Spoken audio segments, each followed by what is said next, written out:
Boa noite, pessoal. Sejam todos bem-vindos a mais esse momento de estudo e reflexão. Hoje a gente vai acompanhar a segunda parte da aula sobre o documento 164, que é na festa da dedicação. E esse documento nos traz ensinamentos bastante importantes, né? Bastante valiosos sobre a coragem espiritual, sobre a fé viva e sobre a firmeza com que Jesus tratou as pressões e as incompreensões. Agradeço a todos pela presença, especialmente o Motovani, que tão carinhosamente aceitou a fazer essa aula aqui para a gente. Que a gente possa aproveitar esse encontro de coração aberto e com um desejo sincero de aprender e de crescer espiritualmente. Muito obrigada, Mantovani, é com você. Boa noite. Boa noite, Liane. Boa noite a todos da caríssima fraternidade.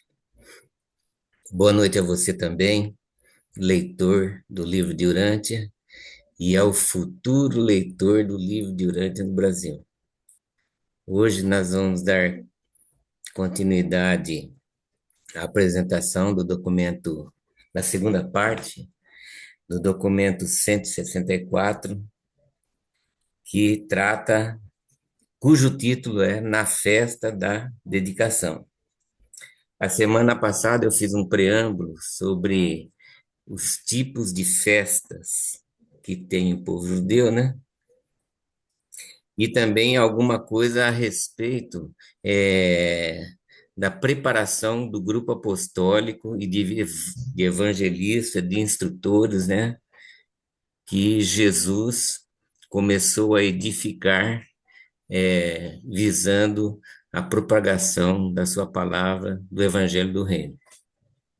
Então, para aqueles que vou fazer novamente um breve resumo do início do que foi a apresentação anterior. Primeiramente, sobre as festas, né? Que eu afirmei que são três festas mais importantes, que são as festas de peregrinação, que é a festa de Páscoa, ou Pessá, a festa de Shavuot, ou Shavuot, que são das festas das semanas, ou Pentecostes, e que ocorre há 50 dias após a Páscoa, e depois, no mês de outubro, a festa de Sukkot, ou Sukkot, que é a festa das tendas ou tabernáculos. Tem também essa festa que Jesus participou, que se chama Festa da Dedicação, ou conhecida também por Hanukkah ou Chanukah, conforme a interpretação.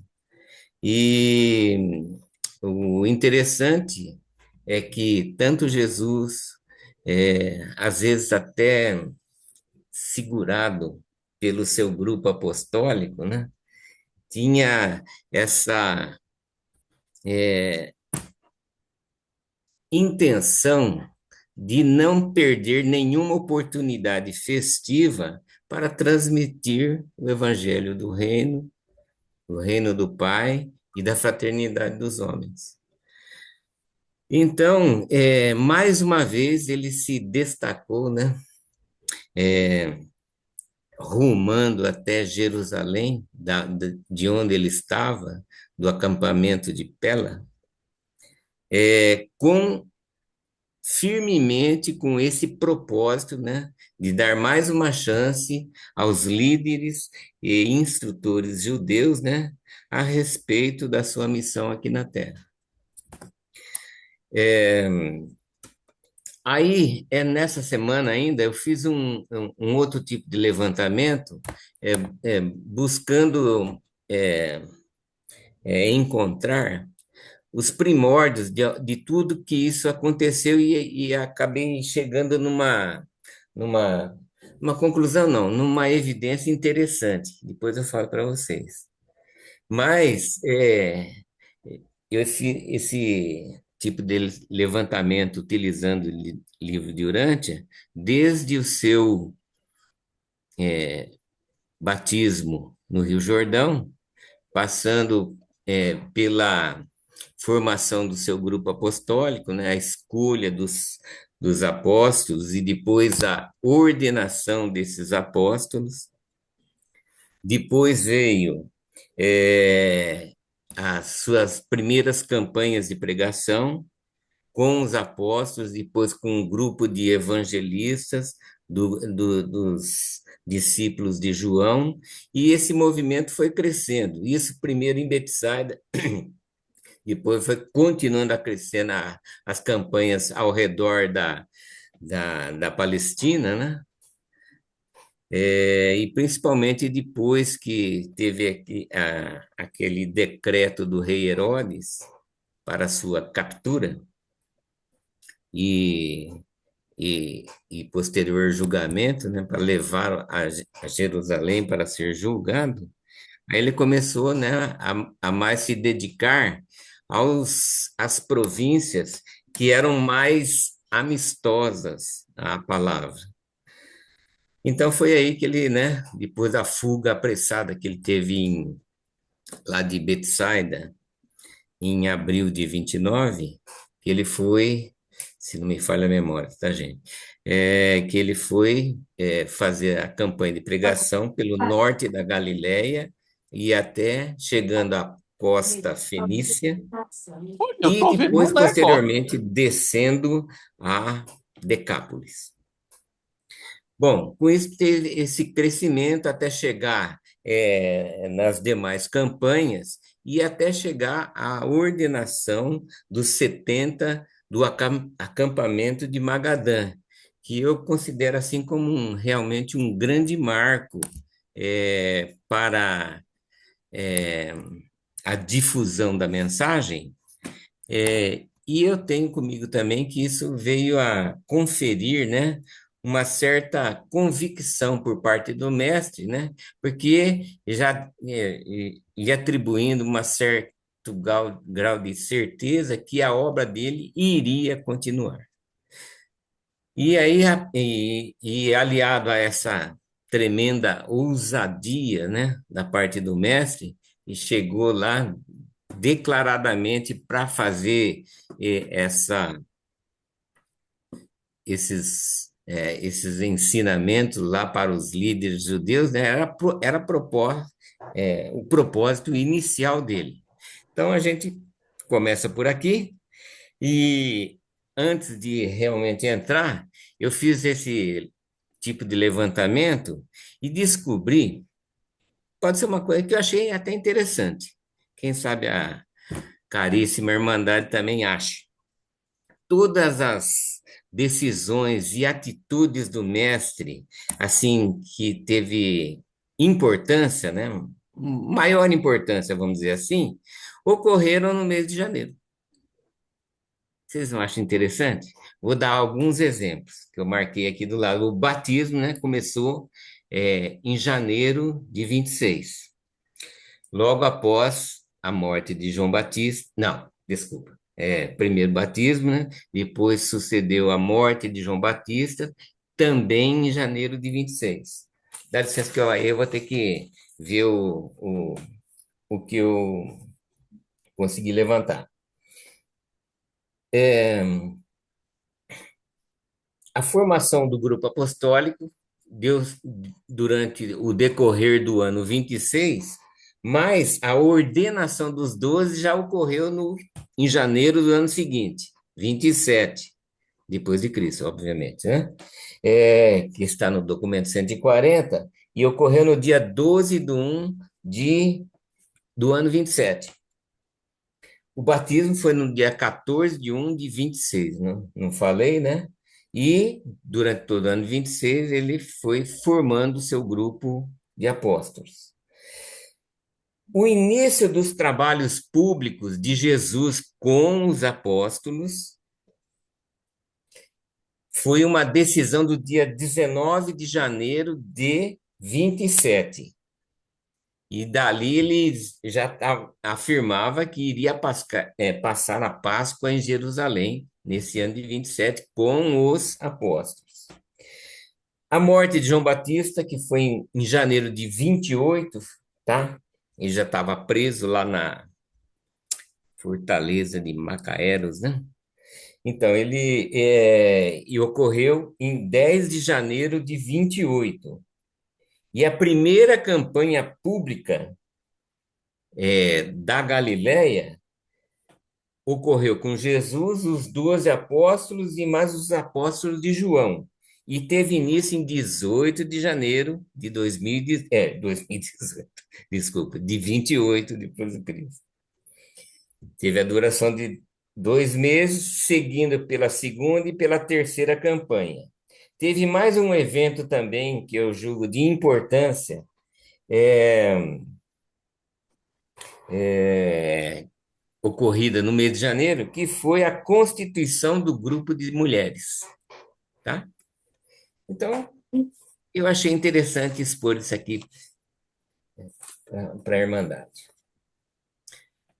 Continuando então,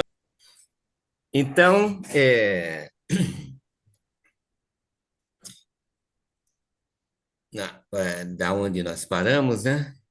Restou-nos somente 2 tópicos e vamos começar aqui em Josias diante do Sinédrio. Eu acho que vou ler uma parte aqui. Vou dar alt tab de novo? Não.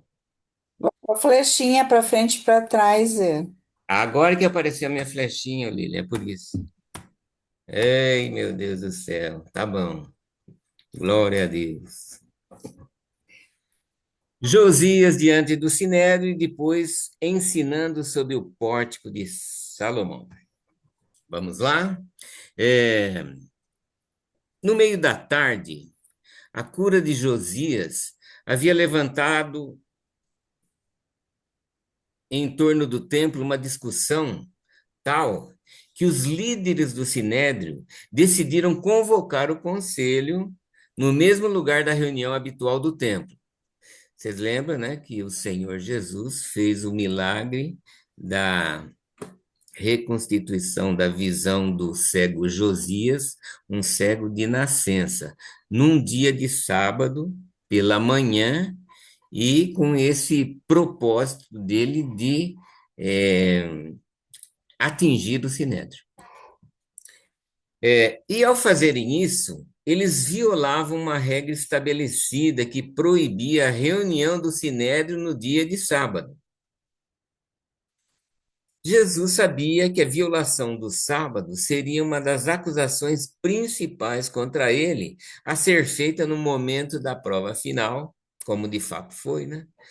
E ele desejava ser levado diante do sinédrio para o julgamento da incriminação de ter curado um homem cego no sábado, no exato momento em que a alta corte judaica, reunida para julgá-lo por esse ato de misericórdia, estivesse deliberando sobre essas questões no mesmo sábado e em violação direta da própria lei autoimposta por eles.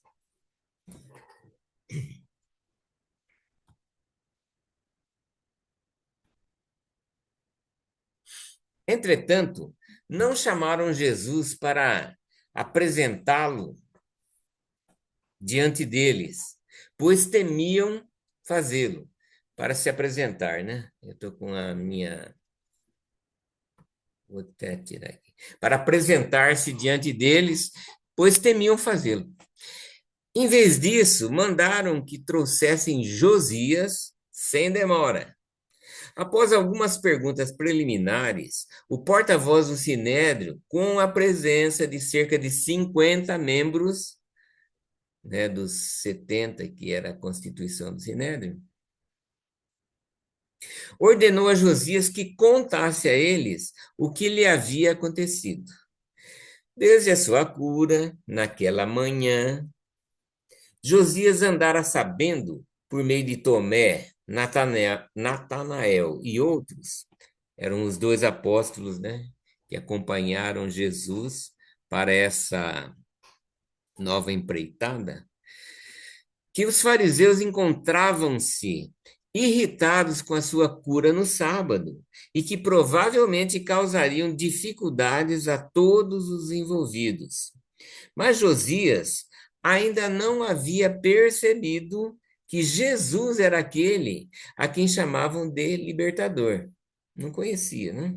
Só, provavelmente só ouviu falar, mas não teve esse momento aí de tete a tete.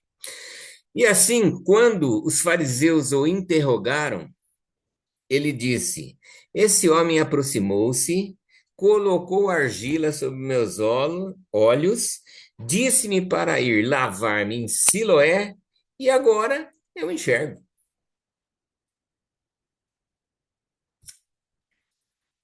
Um dos fariseus mais velhos, depois de fazer um longo discurso, disse: Esse homem não pode vir de Deus, porque se ele não observa o dia de sábado, como podeis ver. Quer dizer, né? Olha a importância de guardar o sábado para a cultura religiosa judaica.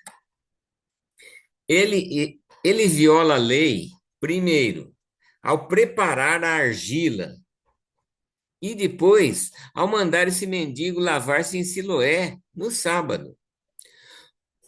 Um homem assim não pode ser um instrutor enviado por Deus. Isso foi um dos fariseus mais velhos, né? E Na no sábado, defesa, falou isso no sábado. no sábado. No sábado. Quer dizer, nessa altura, o Sinédrio estava reunido no dia de sábado. E era o que o Senhor Jesus estava é, se propondo, né? Então, um dos fariseus mais jovens, que secretamente cria em Jesus, disse: Se esse homem não é enviado por Deus, como pode fazer essas coisas? Sabemos que alguém que é um pecador comum não é capaz de realizar tais milagres. Todos nós conhecemos esse mendigo e sabemos que nasceu cego. E agora ele vê. Acaso ainda ireis dizer que esse profeta faz todos esses prodígios com o poder do príncipe dos demônios? E para cada fariseu que ousava acusar e denunciar Jesus, outro se levantava com perguntas embaraçosas e desconcertantes. E de um modo tal que uma divisão séria surgiu entre eles. O presidente percebeu como se desviava a Assembleia e, a fim de moderar a discussão, dispôs-se a fazer novas perguntas ao próprio homem. Voltando-se para Josias, ele indagou: O que tens a dizer sobre esse homem, esse Jesus, que tu dizes ter aberto os teus olhos? E Josias respondeu: Eu penso que ele é um profeta. Os líderes estavam bastante perturbados e, não sabendo mais o que fazer, decidiram buscar os pais de Josias para saber deles se tinha de fato nascido cego. Relutavam em acreditar que o mendigo houvesse sido curado. Era sabido em toda Jerusalém, não apenas que a Jesus havia sido negada a entrada em todas as sinagogas, mas também que todos aqueles que crescem nos seus ensinamentos seriam, do mesmo modo, expulsos da sinagoga e excomungados da congregação de Israel. E isso significava a privação dos direitos e privilégios de toda a espécie, em todo o mundo judeu, exceto no direito, né, de comprar o necessário para viver ou sobreviver. E eu destaquei isso aí de propósito, justamente para ver para sentir, né, a seriedade desse ato, né, que constituiu esse ato, né, que Jesus fez e também o Josias, por ter acorrido até a piscina de Siloé e se lavado, né, com essas estritas leis e tão rigorosas, né, a ponto de ele próprio, Josias, a gente vai ver mais para frente, que ele também foi expulso da sinagoga, excomungado da congregação de Israel. Olha que rigor, né? E isso significava a privação dos direitos civis e todos os seus privilégios. Então, eu destaquei, se alguém quiser fazer algum comentário a esse respeito, fique à vontade também. Ou então, ao terminar o tópico, né, vamos franquear a palavra. E sendo assim, os pais de Josias, almas pobres e sobrecarregadas pelo temor, devia ser pessoas bem simples, né? Apareceram diante do Augusto Sinédrio e ficaram com medo de falar abertamente. Isso me parece até uma condição até natural, né? De todas as pessoas que eram subjugadas pelo Sinédrio, né? Pela palavra do Sinédrio, e tudo era o Sinédrio que decidia. Disse o porta-voz do tribunal: é este o vosso filho? Estamos certos ao entender que ele nasceu cego? Se isso for verdade, como é que agora ele pode ver? Então o pai de Josias, secundado pela sua mãe, respondeu: sabemos que este é o nosso filho e que ele nasceu cego. Mas mas como é que ele veio a enxergar? Ou quem foi que abriu os olhos dele? Não sabemos. Pergunte a ele, ele é maior de idade, deixe que ele fale por si.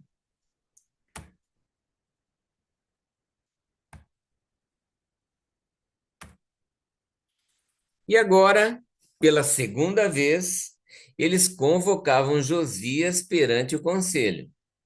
E não estavam indo bem no seu esquema de manter a formalidade do julgamento. Notem, os senhores, né, que isso já se tratava de um julgamento da atitude principalmente do Josias, né, em aceitar ter sido curado e se lavar lá na piscina de Siloé. E justamente também para fazer, né, perder os seus direitos civis e religiosos perante a Assembleia de Israel.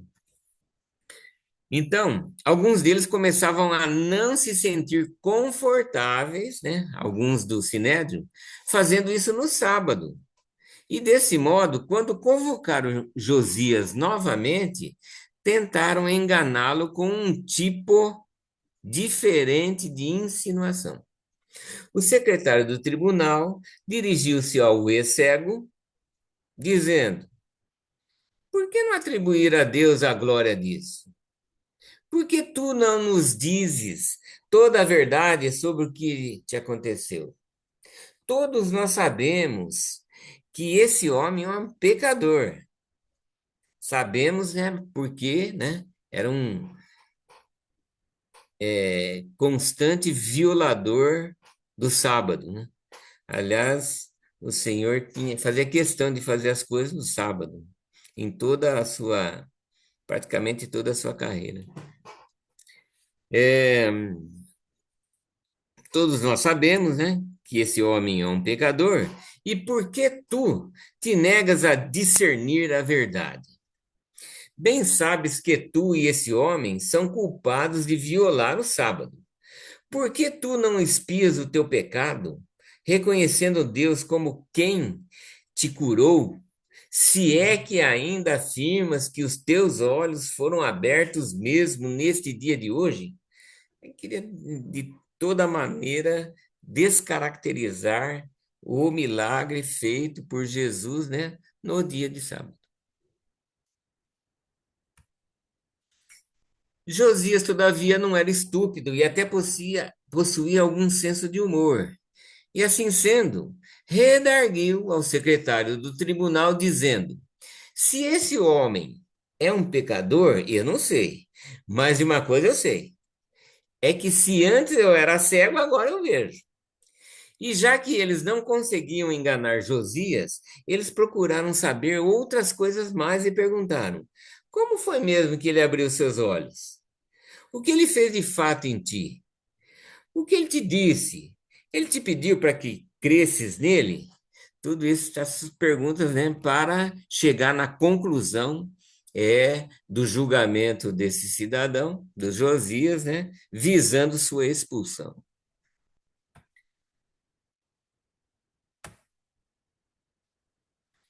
Josias, um tanto impaciente, respondeu: eu já vos disse exatamente como tudo aconteceu. E se os senhores não acreditaram no meu testemunho, por que ouvirias tudo de novo?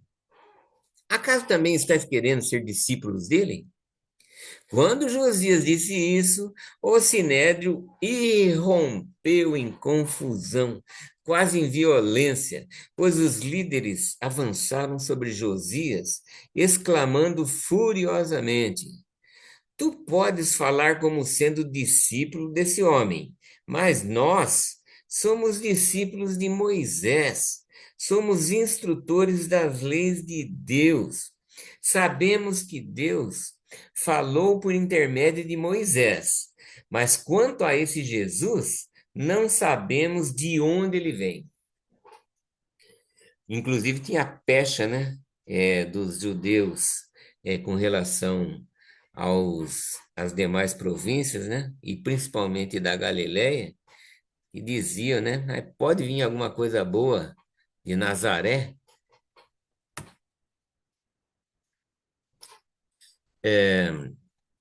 E então Josias, colocando-se de pé em um tamborete, e para todos aqueles que puderam ouvir, berrou abertamente e valentemente estas palavras: escutai com atenção, todos vós que pretendeis ser instrutores de todo Israel.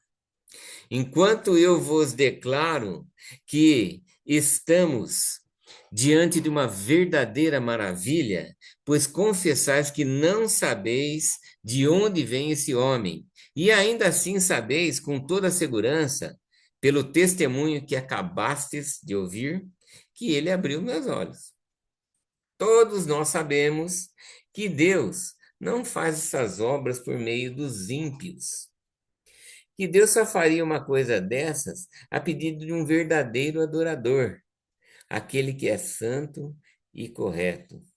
Vós sabeis, desde o princípio do mundo, que nunca ouviu-se falar de ter aberto os olhos de um homem que nasceu cego.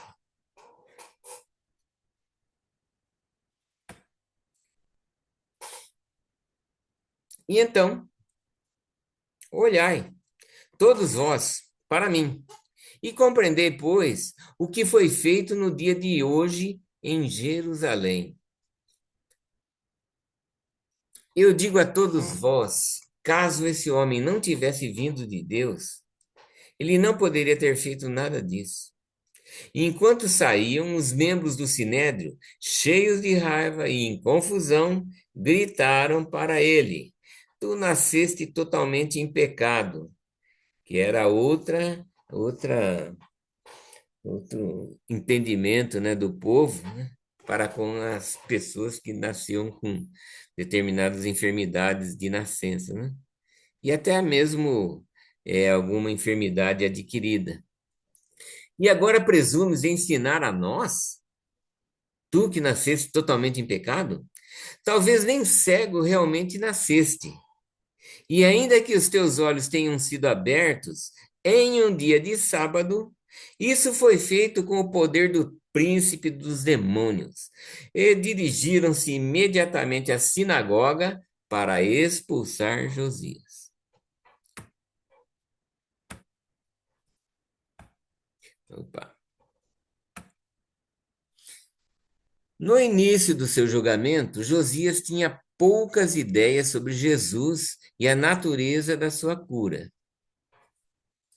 A maior parte desse testemunho ousado, que de um modo tão inteligente e corajoso, ele deu perante esse Tribunal Supremo de todo Israel, surgiu na sua mente enquanto o julgamento tomava aquele sentido mais injusto e pouco equânime. Igualmente, eu grifei essa parte de surgiu na sua mente, né? Que tem uma citação na Bíblia que fala que quando nós estivermos numa situação semelhante, que não era preciso saber o que falar, que o Espírito daria condição e falaria na nossa boca, né, a esse respeito, do que eventualmente fôssemos perguntados. Então, a gente terminou aqui o tópico 4 e está aberta a palavra aí para algum comentário, alguma pergunta, etc. É, Pois não, Celine? é a Lília. É, e o Mantova, Pois não. aquela parte que Jesus fala, que eles falam sobre a expulsão de Jesus do. Você pode colocar de novo ali? Vai ser um pouco difícil, mas eu vou tentar, Lili. Mas agora aparece, pelo menos tem Aí vai com a flechinha. isso. É, Tá bem no começo, né? Opa, tá aqui. o significado. Aí, ó. Aí. Isso. Vai pra frente. Aí. Então, aqui. Ah, tá. Que Jesus, eles negaram a Jesus que ele entrasse nas sinagogas, né? Anteriormente. Sim, sim. E, Era um decreto do e Sinédrio. todo. Mas também aqueles que seguiam Jesus, né? Sim, também. Aqueles que crescem nele também estariam na mesma condição. E depois ali, então, eu posso concluir que Jesus também, além de ser expulso da sinagoga, ele foi excomungado da congregação de Com Israel. certeza. Com Então, certeza. eram excomungados tanto Jesus quanto os seus seguidores, né? Sim. E Ah, tá. provavelmente, né, ao- é, só a sinagoga, se não me falha a memória, de Hebrom, né, que não atendeu aos requisitos do Sinédrio de Jerusalém, porque eles defendiam uma autonomia na administração da sinagoga, né? E Aham, também a última, talvez a última, foi a de Cafarnaum, cujo um dos dirigentes lá, que era o Jairo, ele também foi após Jesus, né? Crendo na sua palavra, e também deixou a sinagoga de lado. A sinagoga de Hebron, por é, foi posteriormente incendiada por causa disso. Quer dizer, não, toda a Galileia, a Judéia, provavelmente Judéia e Galileia, não sei se teria mais, né? Foram todas mesmo, né? Fechadas para os ensinamentos do mestre. Tanto é que aham, depois ele teve que ir para as outras províncias mais amistosas. uhum, Isso que eu entendo, Lília. certo. Obrigada, Montefani. É difícil porque muitas, hoje em dia acontecem, né? Assim, essas, das igrejas. É muito triste a gente ver as pessoas Existe isso até hoje. expulsas, né? Tem um canal, inclusive, que tem o testemunho de pessoas assim que são expulsas ou excomungadas. E Jesus também sofreu isso, né? Sofreu na pele também. É. Agora, me parece, dá a transparecer, né, que na questão lá do povo judeu, inclusive tinha privação dos direitos civis. É mais sério ainda do que somente a expulsão de uma sinagoga, né? Tudo bem que é sério também, né?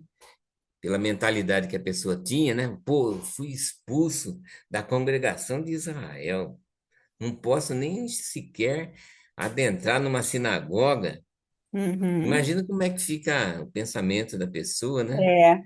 Falar, pô, você foi expulso, você é um Sim. excomungado.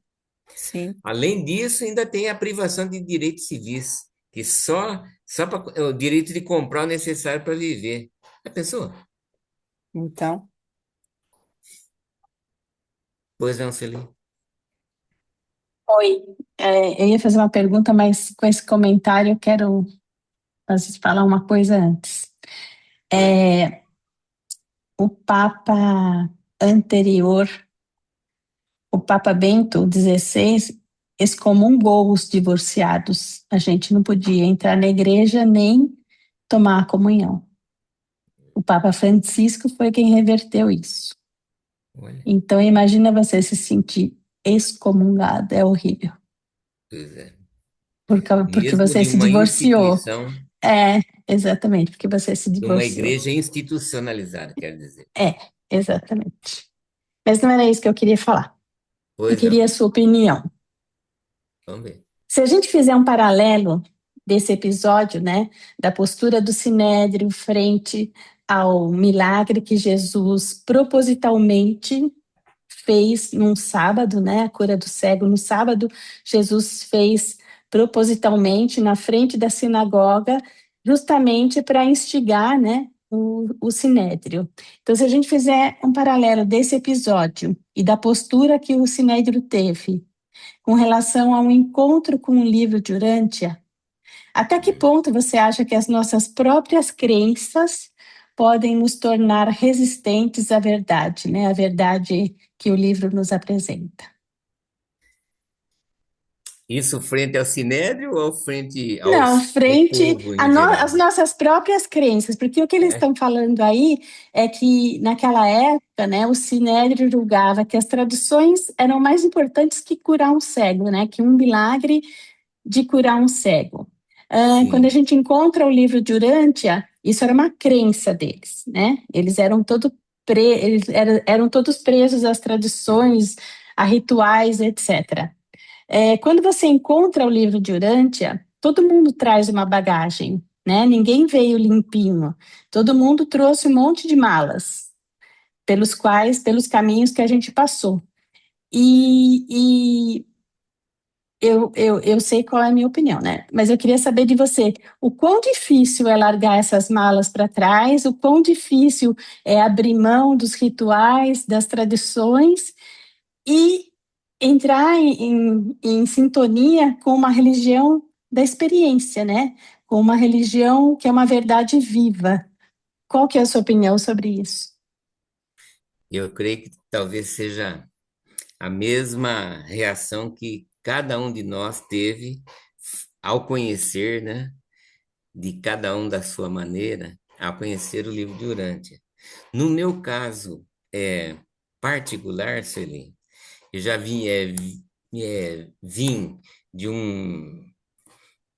de uma infância já com bastante religiosidade, né, pela Igreja Católica, e eu também era muito amigo, né, dos padres quando fui ficando mocinho e tal e coisa, e a ponto, né, de considerar é, exatamente quase como uma visão aí do Sinédrio, né? Para mim era Deus no céu e os padres na terra. Pode na terra. Depois tive uma grande assim mudança na vida para passar para a igreja evangélica, uma delas, e que também foi assim uma decisão difícil, como acredito que seja com qualquer um.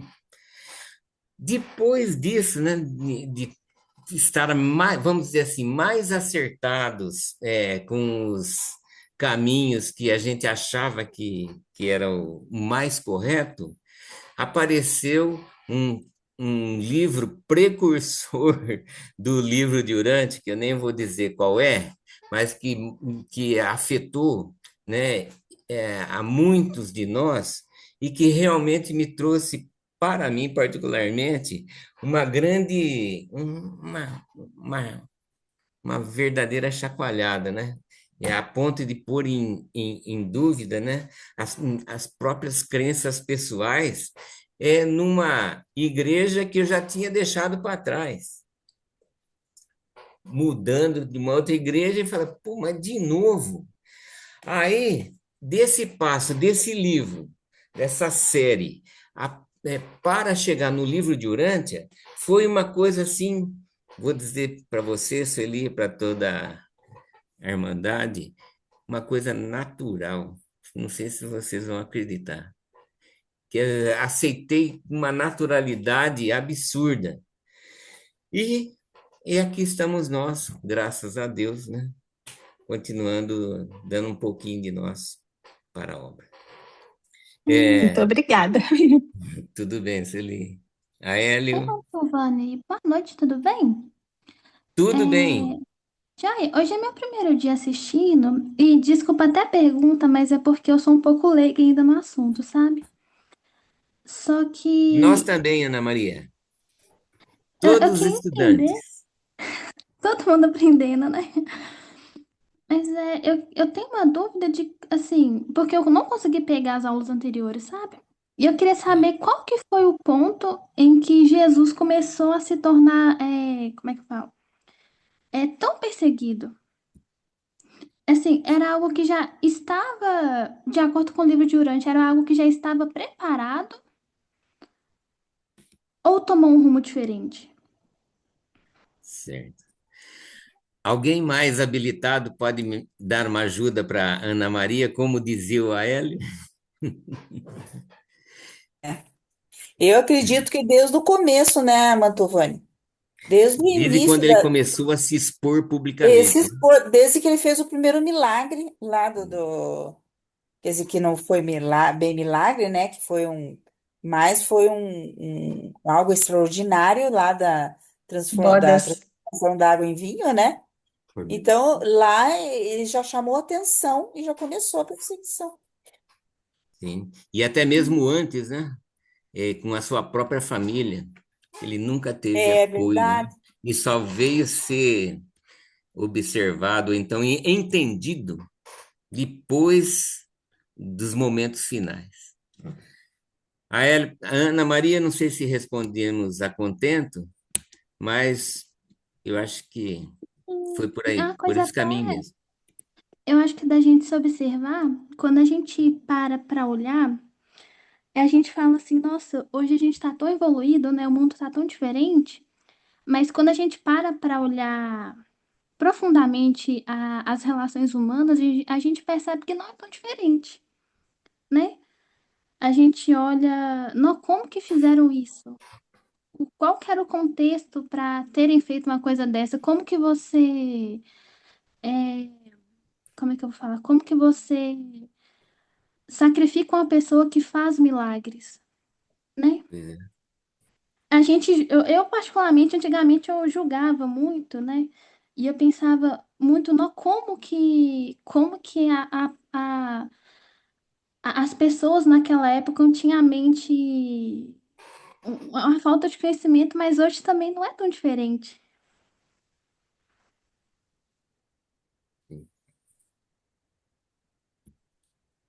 No caso de Jesus, é, os líderes judeus começaram a persegui-lo porque ele estava tentando mostrar uma nova relação do homem com Deus, né? Uma relação mais direta, que não precisaria de intermediários, que não precisaria do Sinédrio, e aí o Sinédrio perderia muito, ele perderia poder, ele perderia dinheiro, né? Então, isso começou a assustar o pessoal do Sinédrio, e por isso que a perseguição também. Ana Maria, uma curiosidade, de que cidade você é? Eu sou de Pará de Minas, aqui em Minas Ah, que Gerais. legal. Ah, que bacana. Seja bem-vinda, então. Obrigada.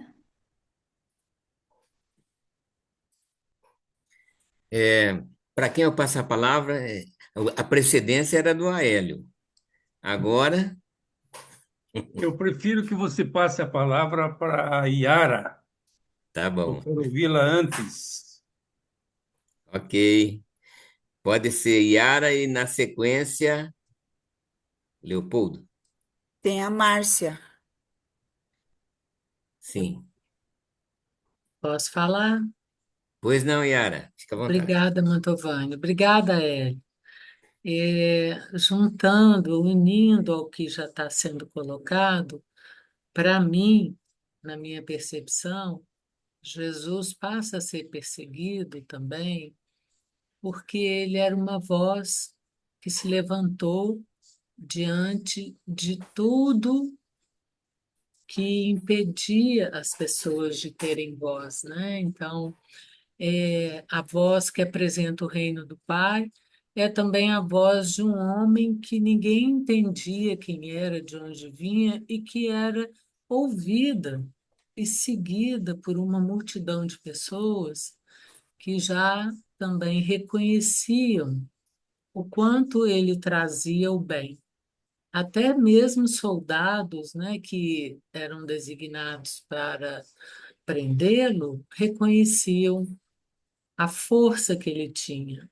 Então, eu sinto que isso também contribuiu para ele ser perseguido.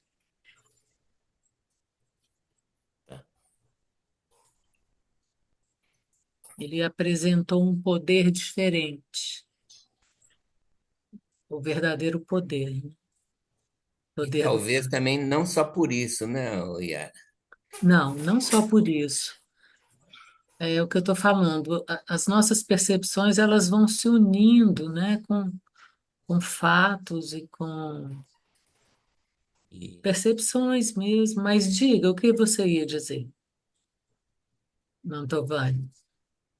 exatamente, basicamente o que a Sueli já expôs, né? Que era a perda de poder, perda de status, inclusive com relação, reflexos, né? Na parte econômica da situação, né? Perdendo toda essa, digamos, né? Que toda a congregação de Israel fosse aderir aos novos ensinamentos, o que ia acontecer com o Sinédrio? Ia perder completamente o sentido, né? E com isso Sim, tudo. sim. Nós estamos convergindo, né, com os nossos pensamentos e as nossas ideias. É tudo isso mesmo. Pois não, Hélio, chegou a sua vez. Obrigada. Antes eu quero ouvir, acho que é o Leopoldo, que está aqui como Márcia. Márcia deve ser esposa. O Leopoldo, eu quero ouvi-lo antes, falo depois. Não, aí saiu o nome da Márcia, né? Mas tá bom, não tem problema não. Uma coisa que está me chamando a atenção, sempre que eu estou notando, o seguinte, sabe? Olha, obrigado, primeiramente, né? É que todos tinham muita dúvida, ou dúvidas, né? Todos, de onde Jesus tinha vindo. Sempre eu estou notando que alguém comentava de onde ele tinha vindo, inclusive a gente sabe que pelo Evangelho, o Silete falava que de Nazaré não tinha nada que se prestasse, né? Por quê? Porque ninguém, na realidade, sabia. Ele falava, Jesus estava sempre comentando, né, que eu vim do meu pai, o meu reino não é deste mundo, né? Ele estava sempre falando a partir, por exemplo, e quando ele começou realmente o trabalho para o pai, ele sempre falava, né, que o meu reino não é deste mundo, eu pertenço a um outro mundo. Só que Jesus falava como espírito, né? Que todos entendiam como ainda matéria. Então, sempre tem alguém fazendo um comentário de onde ele veio, de onde realmente ele veio. E ninguém realmente sabia, né? Você vê que essa parte sobre Josias mesmo, Josias ele simplesmente ele não era cego. O Josias ele era um deficiente, né? E segundo os ensinamentos, ele não tinha os olhos, né? O local dos olhos era tampados. Mas mesmo assim, o Sinédrio, né, os sacerdotes, eles continuavam ainda perseguindo Jesus Cristo, perseguindo Jesus Cristo. De onde ele veio? De uma coisa nós temos certeza: ele não veio de Deus, porque ele não faria isso no sábado, né? Por quê? No sábado. Porque eram leis que, na realidade, materiais, não é? E os trabalhos de Jesus Cristo, nós sabemos que não eram trabalhos materiais, eram todos trabalhos espirituais. E o que me deixa assim também, que eu estou acompanhando sempre, era o medo, né, que a população, no geral, tinha do Sinédrio, respeito, né, medo. O medo era constante. A gente nota nessa parte de Josias o medo dos pais, o medo dele, né? O medo daqueles que enfrentavam realmente o Sinédrio, né? Por que esse medo? Qual a razão desse medo? Né? Obrigado, obrigado, Taélio.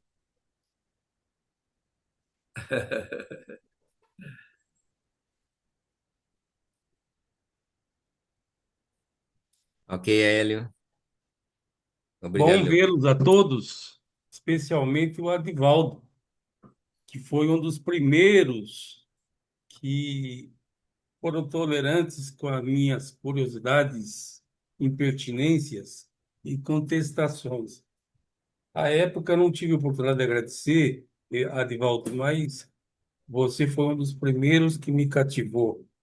Eu me lembro de tê-lo conhecido pessoalmente em 2018, lá em São Paulo, no Encontro Nacional, e aí a minha admiração por você só aumentou desde então. Mas, enfim, vamos parar para o texto.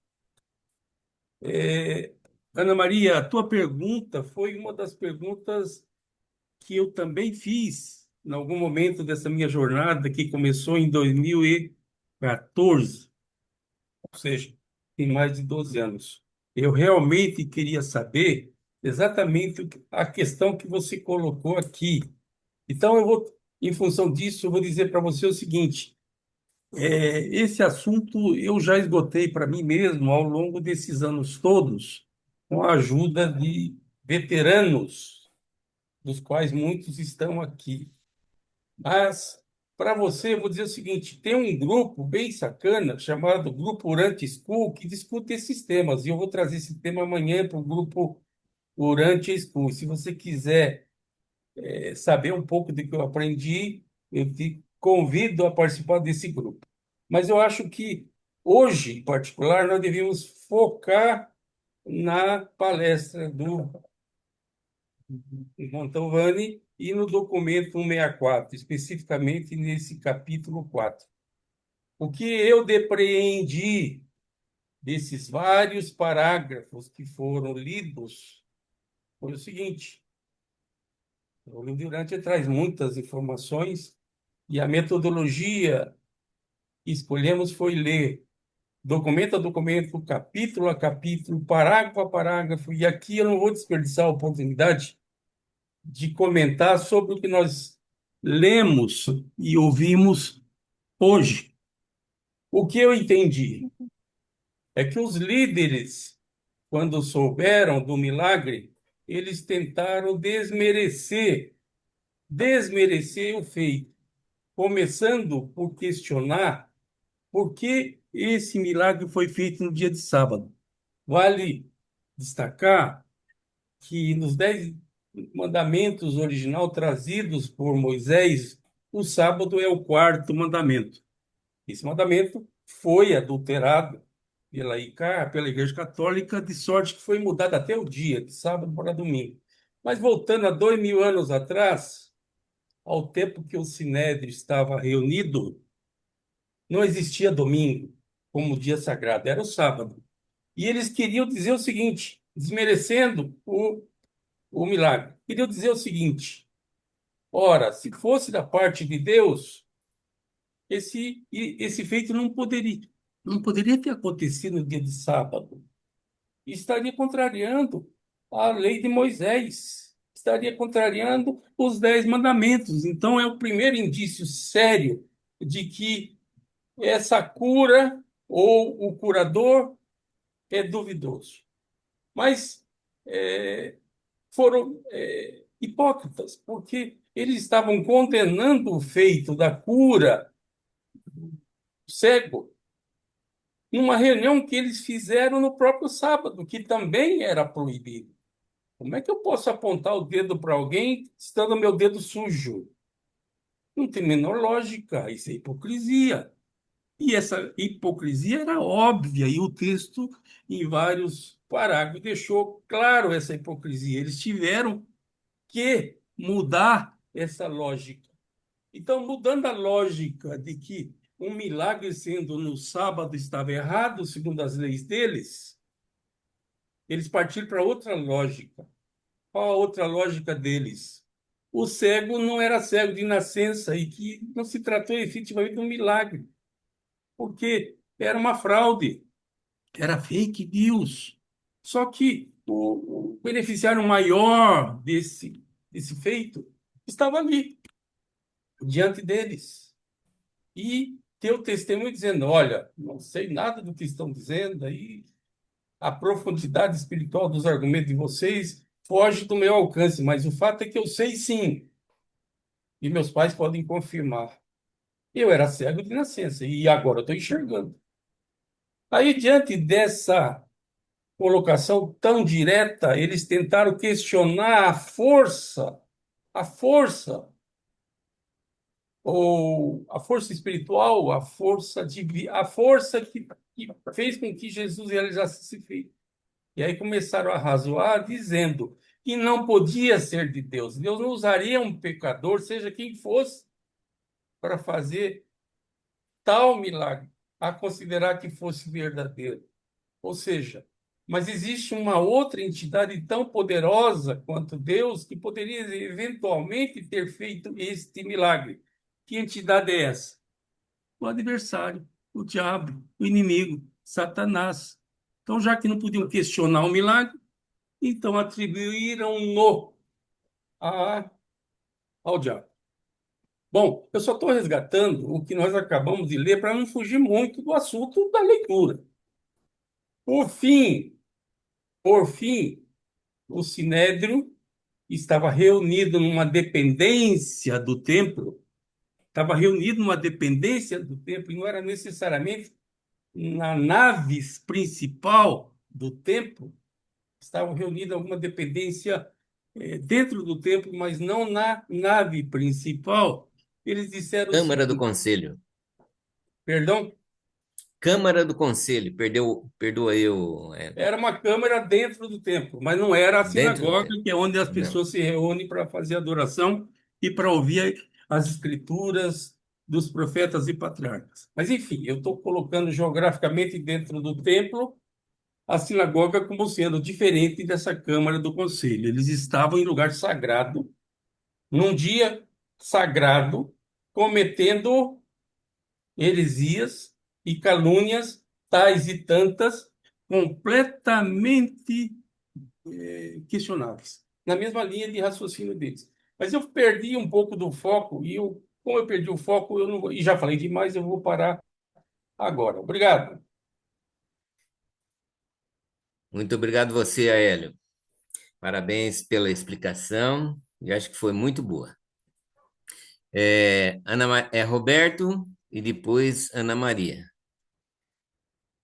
Pois não, Roberto. Olha, eu agradeço esse resumo que o Aélio fez do que você apresentou, Montavoni. E eu vejo nesse relato, veja, Jesus tentando ainda tocar o pessoal do Sinédrio, curou um cego. Mas, mesmo assim, diante do milagre dessa ordem, eles relutaram em acreditar em Jesus e ainda o perseguiam e o condenavam. E isso inspira as perguntas da Sueli e da Maria. A Sueli perguntou por que a gente às vezes tem tanta dificuldade de abandonar nossas crenças antigas e progredir para um ensinamento mais amplo. Por que o pessoal do Sinédrio tinha tanta dificuldade de abandonar aquelas crenças e receber Jesus como pelo menos um curador? E a pergunta da Maria, por que além de tudo isso eles ainda perseguiam Jesus? E a minha interpretação desses eventos, ela tem a ver com a revelação dos três níveis de devoção religiosa feita no documento 155, tópico 5, e que eu acho que se chama Discursos a respeito da religião. E o próprio Jesus diz que tem as religiões primitivas, de medo das forças naturais, aí vem a religião da mente e a verdadeira religião do espírito. O que é, Jesus fala mais, o que é a religião da mente? Ela é eclesiástica, é a religião institucionalizada, é a religião feita de livros, de dogmas e de erudição a respeito desses livros. É uma religião do intelecto.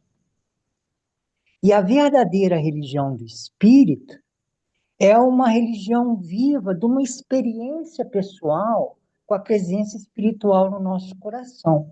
Conectando esse ensinamento com o que você contou hoje, eu diria que as pessoas do Sinédrio, eles viviam a religião da mente. Era uma religião que alcançava a mente, o intelecto, a razão. Então, eles tinham aprendido todas aquelas regras sociais. Eles realmente tinham um poder que adivinha dessa religião de autoridade, tá? E a religião de Jesus, ela era a religião do espírito, ela vinha de uma experiência pessoal com o espírito.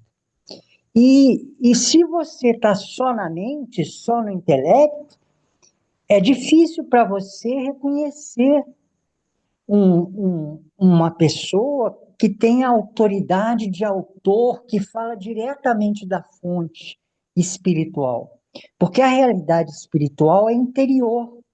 Se eu não vivo no interior da minha alma e mente uma relação com a pessoa espiritual de Deus, eu não vou conseguir reconhecer isso em outro. Então, eu só complementaria o questionamento.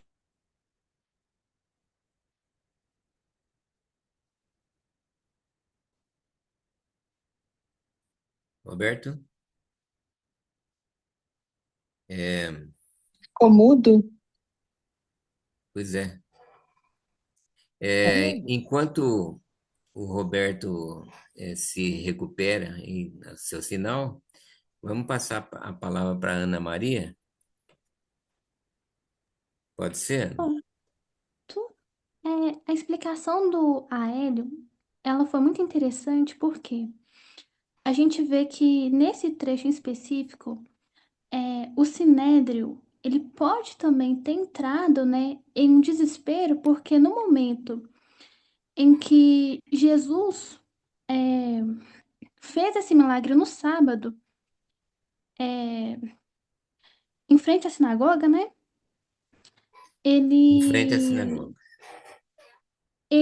nesse momento, não, talvez não em forma de desafio, mas em forma de provar, como é que eu vou falar?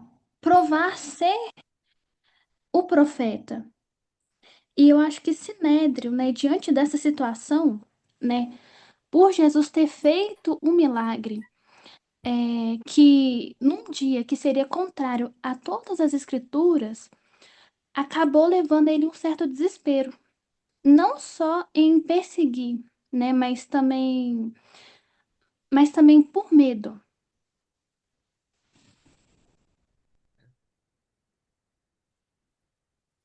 Tudo bem, Ana Maria? Obrigado pela sua participação, viu? E antes de passar novamente a palavra ao a Hélio, eu queria saber se o Roberto concluiu seu comentário.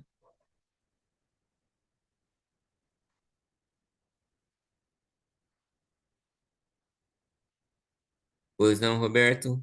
Você concluiu? Oi, está ouvindo agora? Estamos ouvindo. Eu só ia dizer que quando a gente está mais ligado ao espírito, quando a gente encontra um ensinamento novo, eu não diria que a gente precisa negar a nossa prática e as nossas crenças anteriores. Eu acho que é mais uma complementação. Eu falo isso baseado na minha experiência. Eu acreditei em muitos movimentos. Aliás, onde falavam de Deus, de Jesus, eu participei. Então, eu tinha muita bagagem, muitas malas intelectuais quando eu encontrei o livro de Urante. Mas eu observo que o livro de Urântia foi mais uma complementação de tudo que eu sabia. Eu não tive que guerrear quanto às minhas crenças anteriores. Eu somei e perfeccionei essas crenças. É claro que, às vezes, se a gente é muito dogmático e está muito arraigado intelectualmente com uma crença, a gente não se abre para o novo, tá?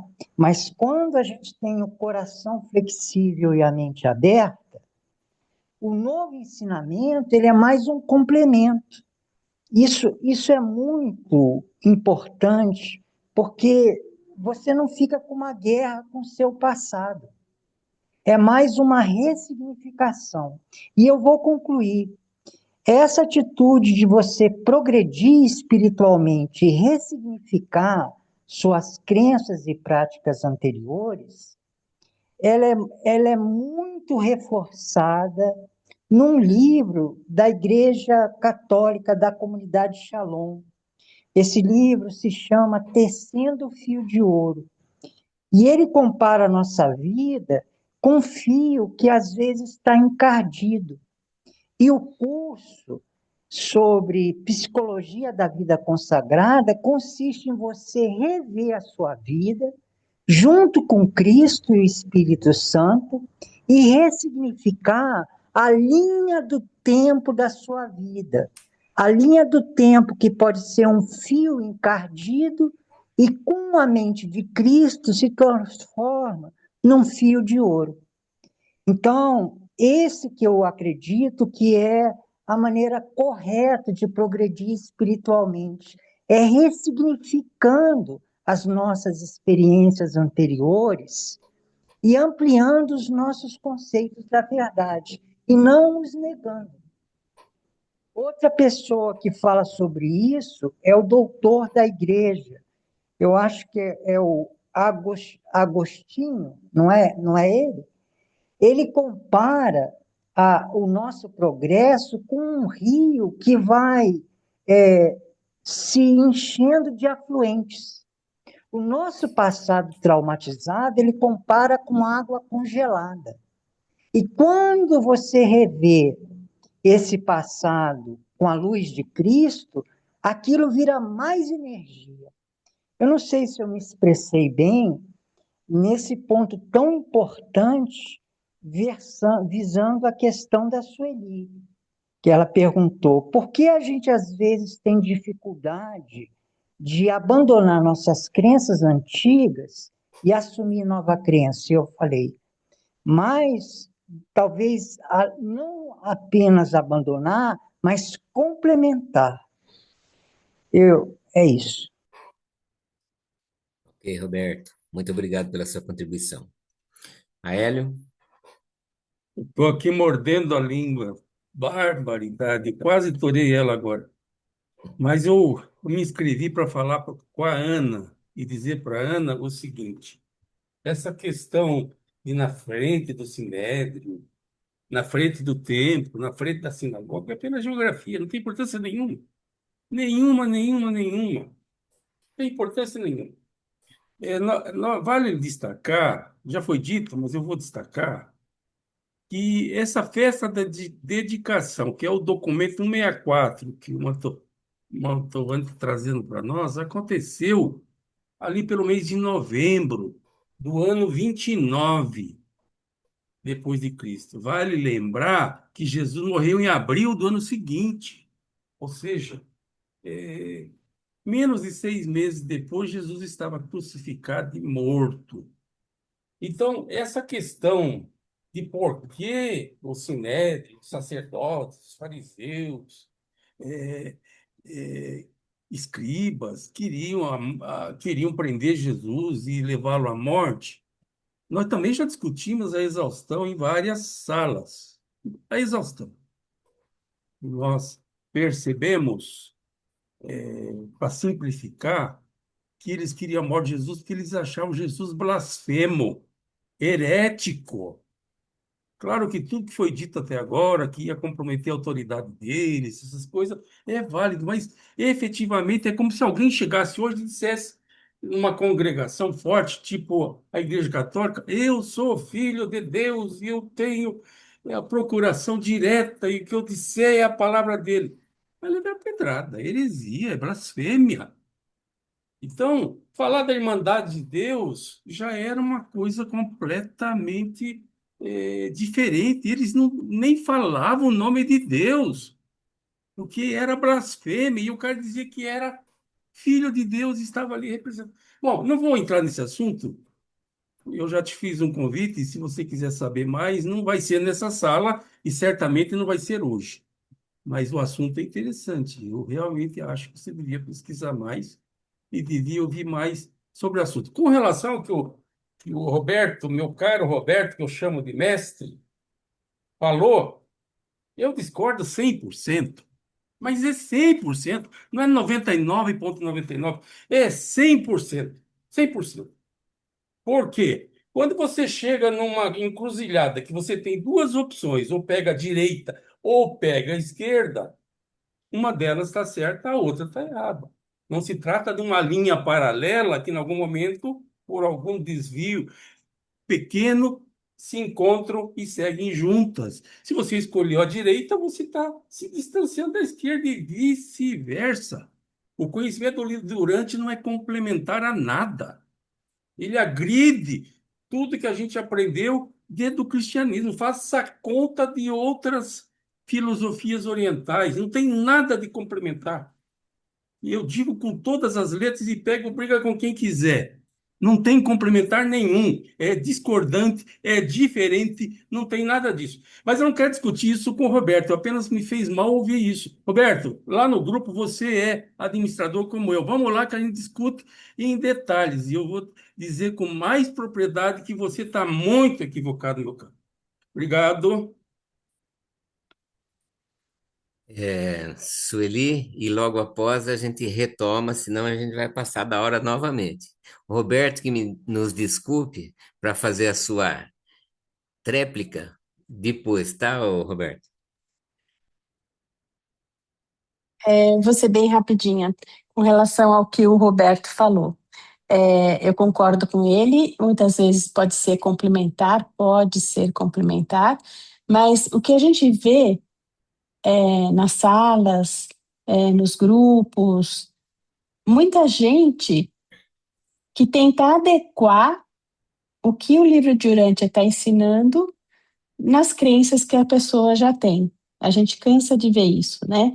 Então, sim, para algumas pessoas que são mais iluminadas, que já estão mais evoluídas, que já têm uma carreira espiritual, vamos dizer assim, se isso existe, mais longa, de repente, sim. Mas não é o que a gente vê nas salas, não é o que a gente vê nos grupos. Você você vê a pessoa, várias pessoas, várias, tentando encaixar o conhecimento dela naquilo que está falando o livro de Urântia. E muitas vezes elas não estão corretas. É isso. Ok, Celi, obrigado também. Eu acho que depois dessas 3 ponderações, a gente podia até parar por aqui mesmo, de tão profunda e tão, as contribuições tão ricas de vocês todos. Me permita, então, continuar, tá?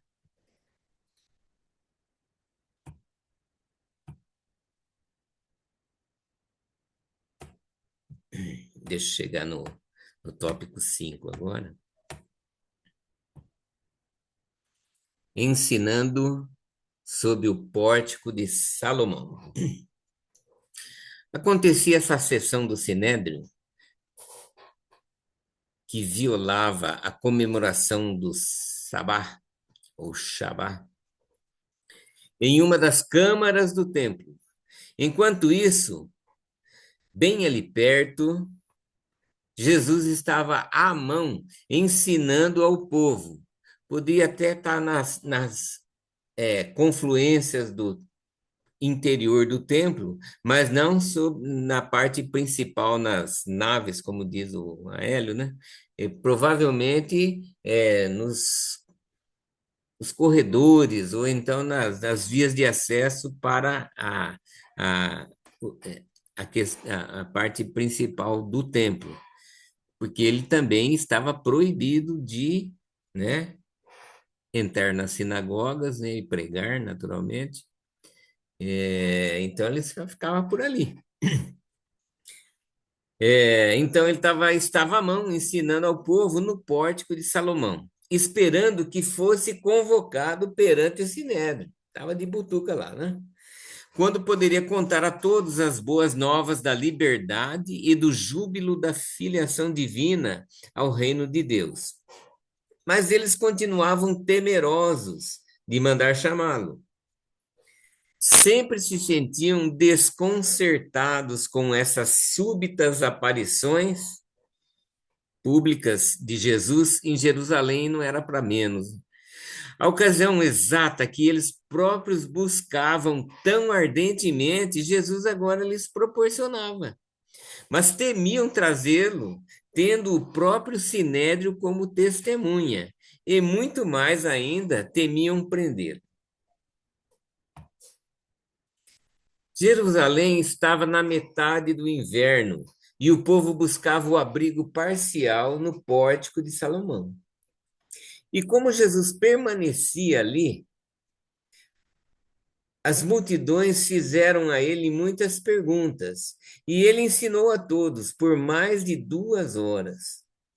Alguns dos instrutores judeus tentaram fazê-lo cair publicamente em uma cilada, perguntando-lhe: por quanto tempo nos manterá na incerteza? Se és o Messias, por que não nos comunica claramente? Jesus disse: eu já vos falei de mim e do meu Pai muitas vezes, mas vós não quereis crer em mim. Será que não podeis ver que as obras que faço em nome do meu Pai dão um testemunho de mim? Mas muito de vós não credes, porque não pertenceis ao meu rebanho. Essa questão aí, né, de não crer porque não pertence, aconteceu também numa determinada, quando Jesus empreendeu aquela viagem pelos países do Mediterrâneo. encontrou uma pessoa dessa natureza, né? Estava junto com o Ganide, e o Ganide falou, mas mestre, por que não vai também conversar com esse cidadão, né? E ele falou exatamente isso aí, que ele já discerne o espírito da pessoa, né? Só de olhar. E certamente essa pessoa também não pertencia ao rebanho dele. O instrutor da verdade atrai apenas aqueles que têm fome de verdade e têm sede de retidão. As minhas ovelhas ouvem a minha voz e eu as conheço e elas me seguem. E a todos que seguem os meus ensinamentos, eu dou a vida eterna. Eles nunca perecerão e ninguém arrebatá-los-á das minhas mãos. Meu Pai, que me deu esses filhos, é o maior de todos, e ninguém arrebatá-los-á da mão do meu Pai. O Pai e eu somos um. Alguns dos judeus descrentes e que não pertenciam ao rebanho acorreram ao local onde ainda construíam o templo para apanharem pedras e atirá-las em Jesus. Mas os crentes impediram-nos. Jesus continuou seu ensinamento, dizendo: Muitas obras vos mostrei, provenientes do amor do Pai. E agora eu queria perguntar-vos: por qual dessas boas obras pensais apedrejar-me? E então, um dos fariseus respondeu: Por nenhuma obra boa gostaríamos de apedrejar-te, mas por blasfêmia, porque tu, sendo um homem, ousas fazer-te igual a Deus. E Jesus respondeu: Vós acusais o Filho do Homem de blasfêmia, porque vos negastes a crer em mim, quando eu declarei que sou enviado por Deus. Se não faço as obras de Deus, não creiais em mim. Mas se eu faço as obras de Deus, ainda que não creais, penso que vós deverias crer pelo menos nas obras, porque são coisas visualizadas, né? Mas para que fiqueis seguros daquilo que proclamo, eu afirmo novamente que o Pai está em mim e que eu estou no Pai, e que assim como o Pai reside em mim, eu também irei residir em todos que crerem neste Evangelho.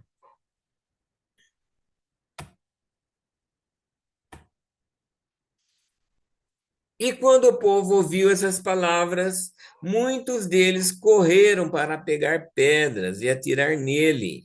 Mas Jesus saiu dos recintos do templo e, encontrando Natanael e Tomé, que haviam assistido à sessão do Sinédrio, né, do julgamento de Josias, esperou junto com eles, perto do templo, até que Josias viesse da câmara do conselho.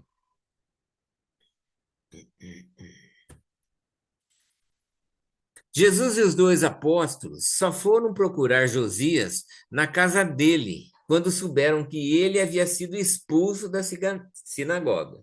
Então, o julgamento foi concluído e chegou mesmo ao veredito final da expulsão do Josias. Quando chegaram lá, Tomé chamou-o para o pátio e Jesus disse: Josias, tu crês no Filho de Deus? E Josias respondeu: Dize-me quem é ele, para que eu possa crer nele. Que até então ele não conhecia, né? E Jesus disse: Tu já ouviste, já o ouviste, e ele é este que agora fala contigo. E Josias disse: Senhor, eu creio. E caindo de joelhos, ele adorou-o. Quando Josias caiu em si, quanto a ter sido expulso da sinagoga, a princípio ficou bastante abatido, naturalmente, né? Quem não ficaria? Mas se animou muito ao ouvir o convite de Jesus para acompanhá-los imediatamente até o acampamento em Pela. Esse homem de mente simples, de Jerusalém, de fato havia sido expulso de uma sinagoga judaica, mas eis que o Criador de um universo inteiro agora levava-o para colocá-lo ao lado da nobreza espiritual daquela época e daquela geração. Glória a Deus.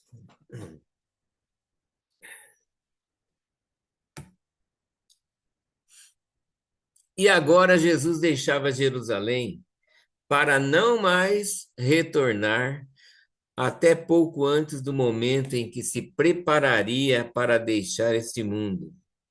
O mestre retornou a Pela com Josias e com os dois apóstolos. Josias demonstrou ser um daqueles que deram muitos frutos depois de receber a ministração miraculosa do mestre, pois ele converteu-se pelo resto da sua vida em um pregador do evangelho do reino. Muito obrigado a todos. Gratidão, Mantovani.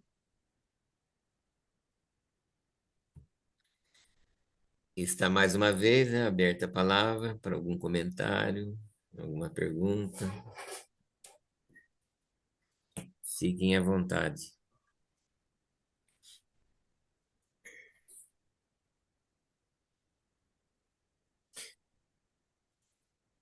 Pois não, Yara?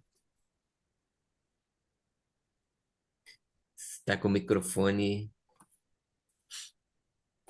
sem som. Acho que você pode descompartilhar agora, Mantovani. Obrigada, viu? Tá. É, Obrigado vocês pela paciência. abri aqui, estão me ouvindo? Assim, Yara, pode Sim. continuar. Agora que a gente concluiu aqui a colocação das diferentes ideias, né, e dos fatos que foram trazidos, eu vou seguir a partir da palavra complementar, né? Eu gostei muito dessa palavra e, a meu ver, ela não é equivocada, porque no processo de entendimento, de compreensão, quando a gente está diante de um conhecimento da revelação, na verdade, a gente precisa perceber que no processo de compreensão que a gente vai tendo, conhecendo o que o livro de Urântia revela e a própria história de Jesus, a gente vai percebendo que a gente não compreende tudo de uma vez e que aquilo que a gente vai assimilando e processando melhor e tendo mais clareza, a gente então vai complementando o que a gente precisa, que é a clareza para a gente poder integrar tudo e entender que dessa forma a gente chega numa condição de nos sentir mais inteiros, né? Nós não estivemos lá, não vivemos lá naquele tempo, mas temos sede desse alimento, que é a busca da verdade, compreender a verdade para que em qualquer época que nós estejamos vivendo, sejamos capazes de reconhecer a clareza que a verdade traz para a gente. E isso é processual, porque não é só mental, não é só compreender o texto, é às vezes ir além do texto, atrás do texto, dentro do texto, fora do texto, né? Nessa revirada toda que a gente dá, que às vezes a gente se afasta, que a gente se aproxima, a gente vai compreendendo melhor as coisas e entendendo que a gente não compreende tudo de uma vez. Como o povo que conheceu Jesus ali, que teve diante dele os próprios apóstolos, que receberam todos os ensinamentos, não compreenderam. Então, equívoco é achar que a gente compreende tudo de uma vez. E a gente, diante de uma leitura e de um segmento, a gente às vezes fica. Me falta palavra para colocar aqui, né? Talvez esse o caminho longo que a gente vai brilhando, vai ouvindo ideias diferentes, que a gente pode chegar a essa integração. Porque o que Jesus me passa é que o reino de Deus, ele, como Pai de todos e nós como irmãos, o que a gente não consegue chegar é na integração desse amor, dessa forma de viver que seria, né, viver dentro do reino. E talvez eu esteja me estendendo um pouco, vou parar por aqui, mas era mais para dizer essa palavra, da integração aqui. Eu gostei muito da sua apresentação, te agradeço muito, Mantovani. Gostei das suas considerações e da sua abertura, nos permitindo participar também. Tudo bem, Yara. Obrigado a você. É, Caio? Olá, olá a todos. Eu só queria recordar aqui um negócio que as religiões do Levante, ali na época o judaísmo, mas mais recentemente o islamismo, eles são muito marcados em formas sociais. Se você pegar o Velho Testamento, Levíticos, Deuteronômio, é um monte de leis. É, a religiosidade ela é muito transformada em, de verdade, uma soma de ações e formas de como você se comportar, o que você fazer, e isso te levaria a ser alguém que é religioso, né? Assim como hoje você pega o Alcorão, e o Alcorão também é cheio de leis, de normas, de regras, que fazem com que você seja religioso. A luta que existia ali, muito de Jesus, era de reformar, uma tentativa de reformar esse conhecimento de que a forma das coisas era o mais importante, não era a forma que era o mais importante, era as obras ou a fé, ou o como a fé transformava o fiel, e então o fiel se transformava num fiel libertado, né?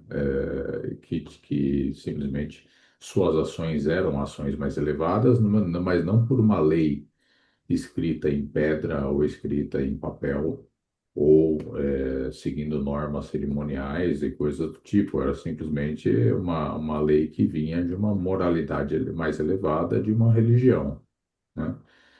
Então, eu entendo que, apesar de que, como a Ana Maria falou aí, não mudou muito o mundo de lá para cá, e realmente não mudou. Algumas coisas, inclusive, eu acho que pioraram.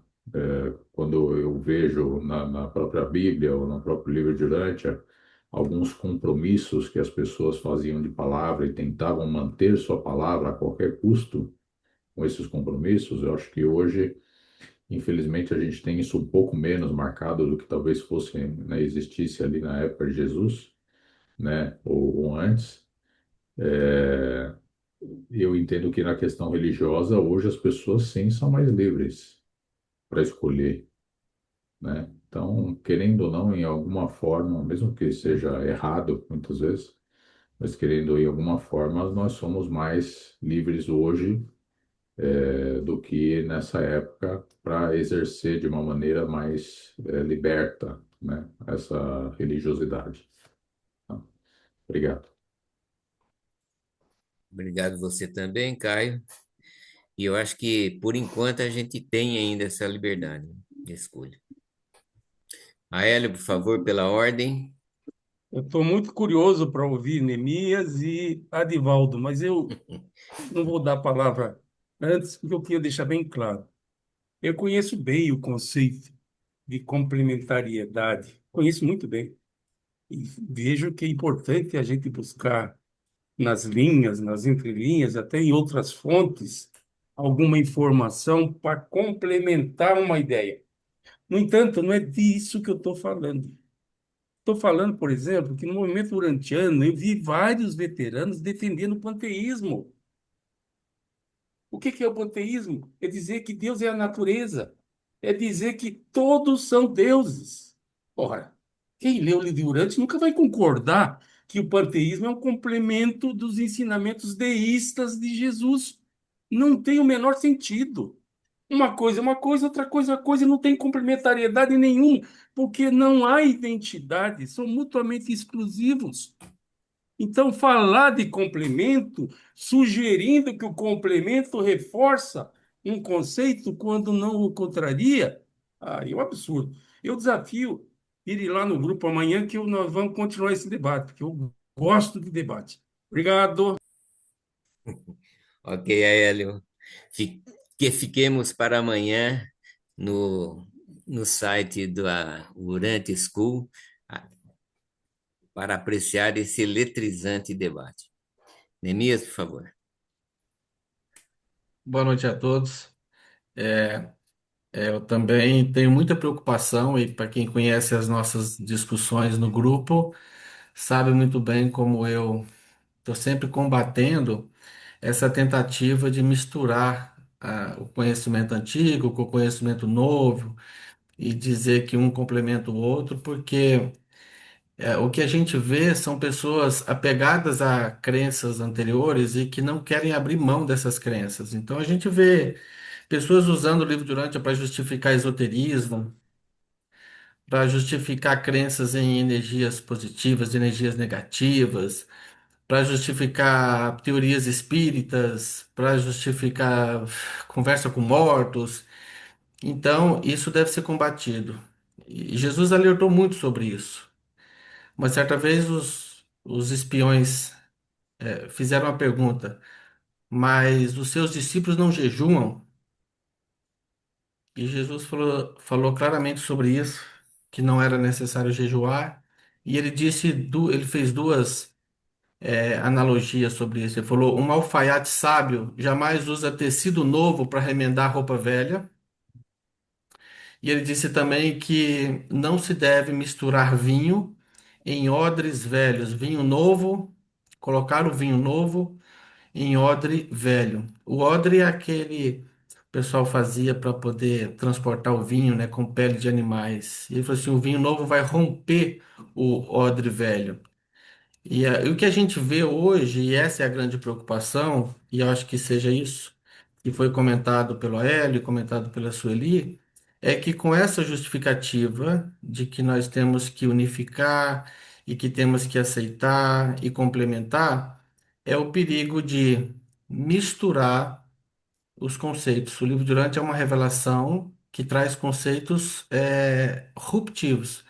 É para causar a mesma ruptura, escapar da superstição, do fetichismo, do espiritismo, do esoterismo. O livro de Urântia não é nada disso. Ao contrário, ele combate tudo isso. Nós temos um documento que fala sobre magia, fetiche, culto aos fantasmas e desmantela tudo isso. Crença em diversos. Essas crenças, né?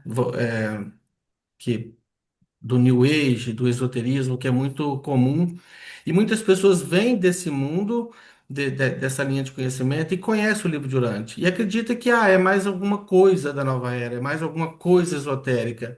E não é isso. Então, acho que essa é a grande preocupação que a gente tem, de estar sempre alertando para a gente não misturar. A revelação, ela é muito completa, ela tem início, meio e fim. Eu diria que é aquilo que eles dizem conhecimento hermético, né? Ela se fecha nisso e não há necessidade de complementar. Não há nada que a gente precisava saber na revelação que não foi dito.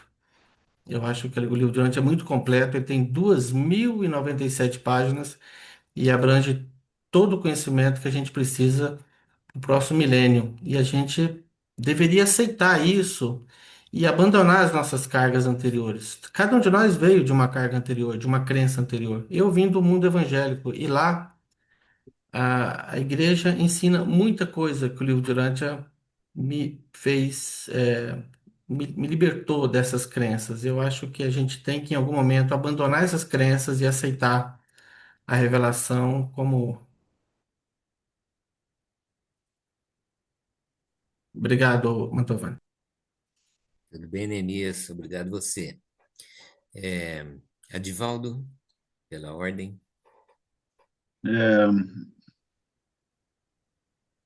Na verdade, eu quero só agradecer a sua palestra, bastante ilustrativa, e eu tinha aqui preparado uma série de coisas para falar, mas uma palavra do Neemias agora já suplantou muitas coisas, e eu não vim aqui, eu não vou ficar fazendo defesa de Zé ou de Mané, mas o livro de Urântia, ele foi escrito há muito pouco tempo, né?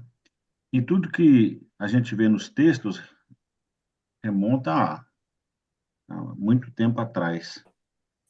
E pegando um gancho do Caio, que ele fala de religiosidade, tem algumas coisas aí que eu não trato nem como religiosidade, né? A gente tem que falar que é fanatismo exorbitante e que destrói valores, família, mata, né? Mata-se por esse Deus aí que todo mundo já sabe o que eu estou falando. E eu queria falar sobre a palavra complementar, só isso, que é um problema, parece que é de semântica, né? Acho que o livro de Urântia, pelo pouco que eu sei, eu faço aqui minhas escusas, que eu não sou tão estudioso assim, ele veio, não é para complementar, o que ele veio era para cimentar justamente essas coisas que estão arraigadas no mundo até hoje. Eu falo de todas essas religiões, com essas crendices, com essas loucuras, com essas doutrinas, com essas tantas coisas que querem nortear ou levar o homem, as pessoas, para caminhos insondáveis. Ninguém sabe a verdade. Nós não sabemos a verdade. Este livro, pelo pouco que eu li, que não vou dizer aqui para vocês, ele pelo menos desmistifica muita coisa da cabeça das pessoas. Pelo menos essas que estão aqui estão mais estão mais bem informadas e mais bem preparadas para esse tipo de situação. Então, esse complementar, e cada vez, com todo respeito ao Roberto, e muitas vezes, em muitas palestras eu li, pessoas embasando o seu comentário, o seu conhecimento pregresso em cima, sei lá, eu não vou ficar falando nomes aqui, de outros livros, de outras coisas, até neurolinguística e não sei o quê, quando a coisa é um pouquinho mais simples, né? Então, talvez o complementar seja para complementar e cimentar, porque você tem que usar esses conhecimentos. Você trouxe uma bagagem, uma mala, você trouxe, mas será que isso aqui não está dando para abrir um pouco mais a cabeça? É só isso. Obrigado, gente. Obrigado mais uma vez, Caio, por favor. Queria pontuar algumas coisas aqui. Ah,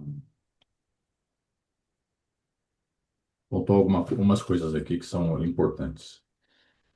Ao mesmo tempo que o livro é um conhecimento hermético, fechado, correto nele mesmo, como o Neemias diz, né?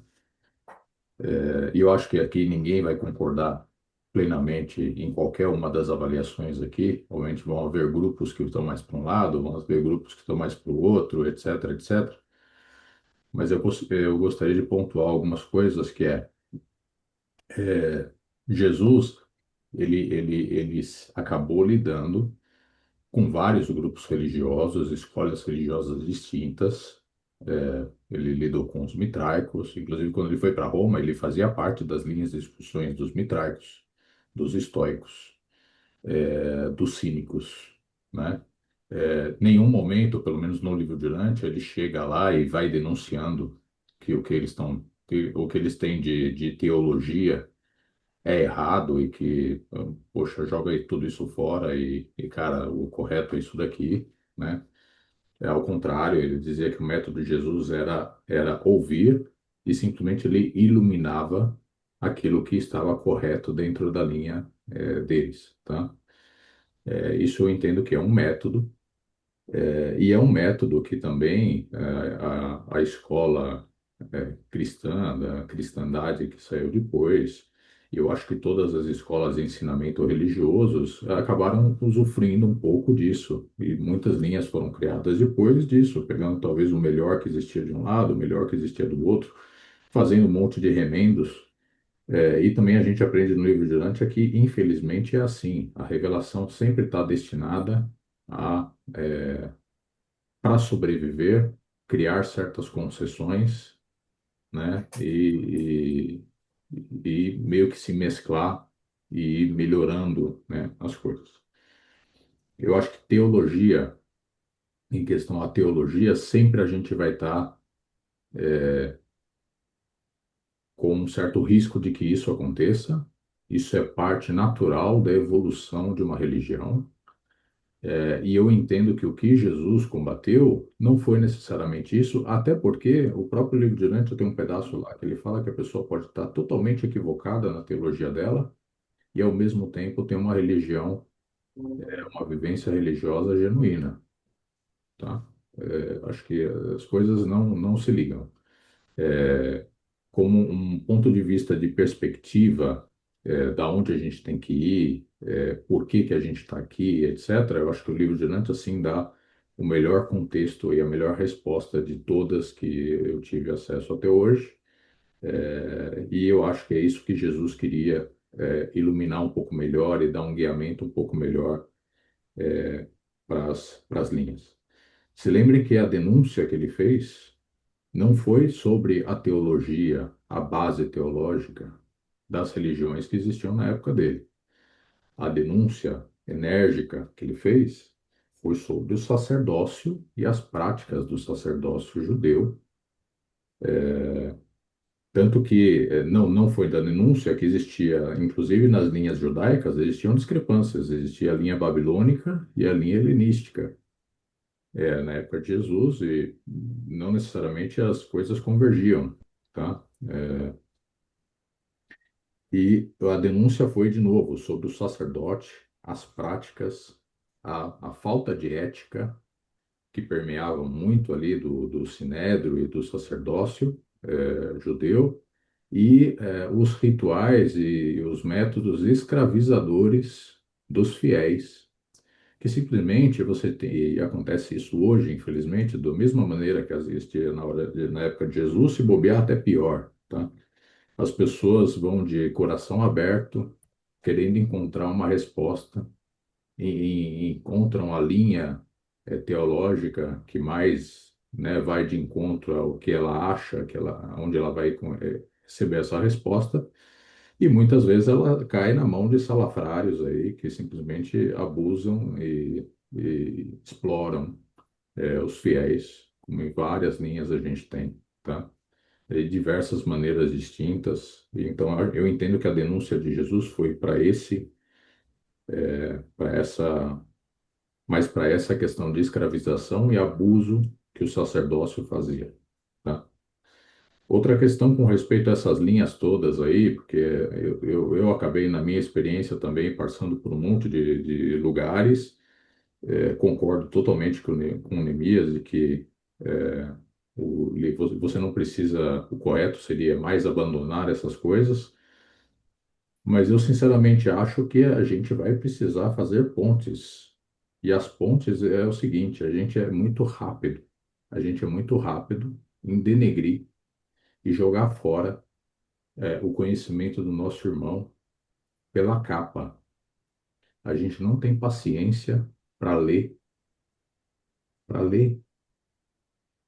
pegar e ler tudo que aquele irmão, aquela linha religiosa toma como base e tentar criar pontes que vão além da capa. E além do ensinamento burro, quando eu digo ensinamento burro, é aquela coisa que todo mundo conhece, que é a parte superficial da doutrina, tá? Que todas essas religiões têm uma parte superficial da doutrina.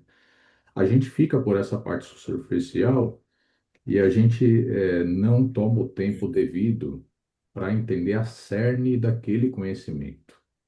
E o que aquela estrutura, que pode estar totalmente errada, tá? Que foi montada, ela tem como valores de aquisição que estão ali permeadas dentro daquela estrutura. Dou um exemplo para vocês, que é muito fácil de entender. A questão de várias vidas, né, do espiritismo, etc., incluso é dito no livro de Urântia que veio de um entendimento um pouco equivocado, porque na época de Melquisedeque, Melquisedeque explicou que existiam muitos mundos em que a gente ia viver muitas vidas, né? E quando os caras foram parar lá nos Brahmanes, na Índia, os caras acabaram conectando isso com aquela roda de Sansara, de você voltar, voltar, voltar, voltar, voltar, né?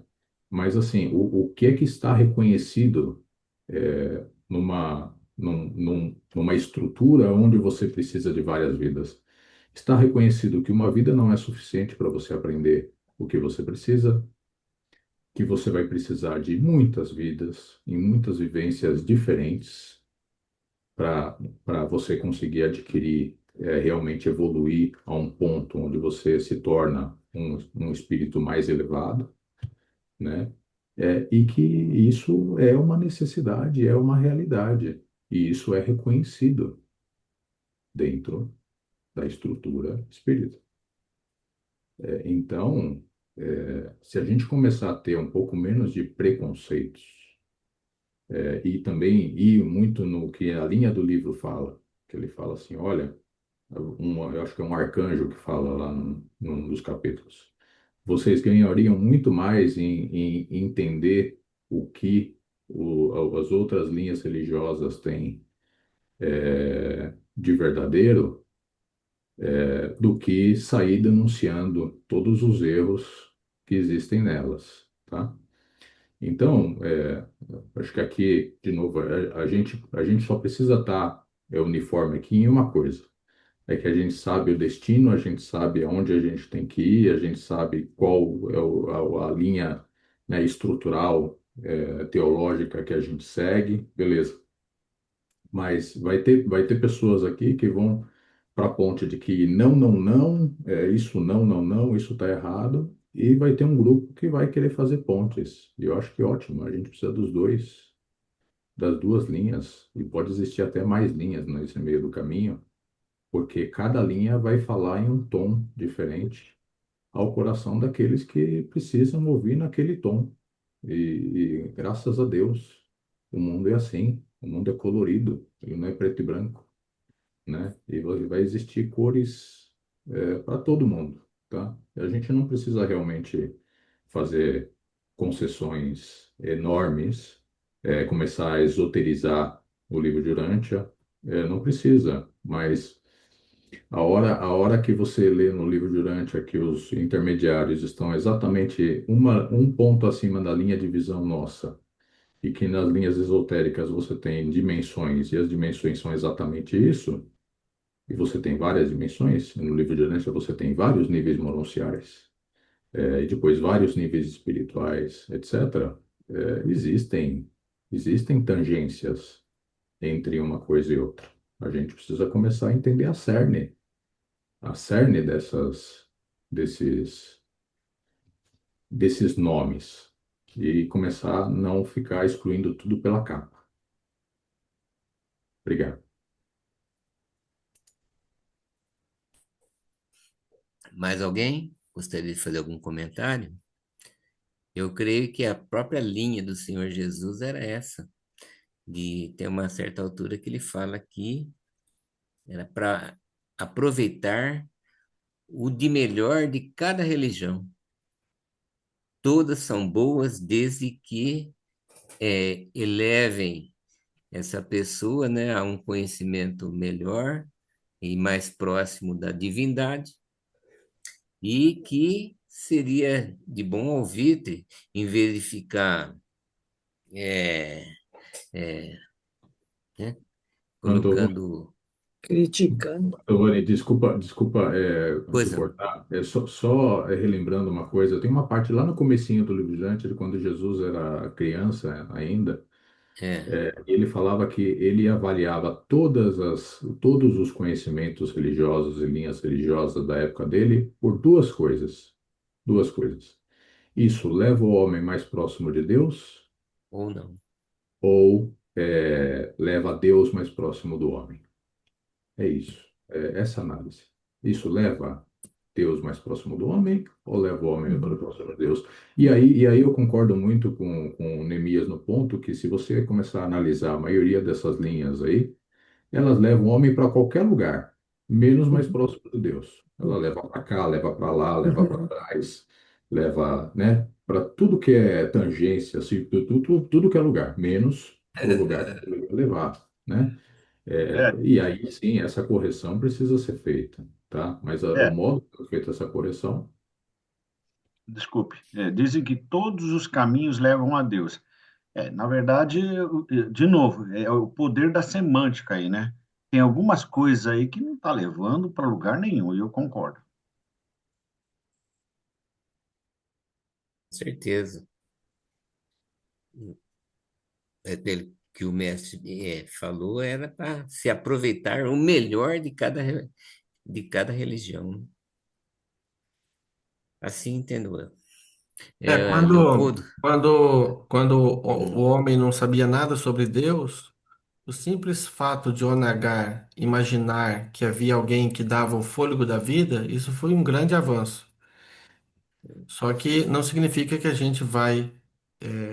A gente avançou bastante. Nós temos uma revelação e é um privilégio ter essa revelação em mãos.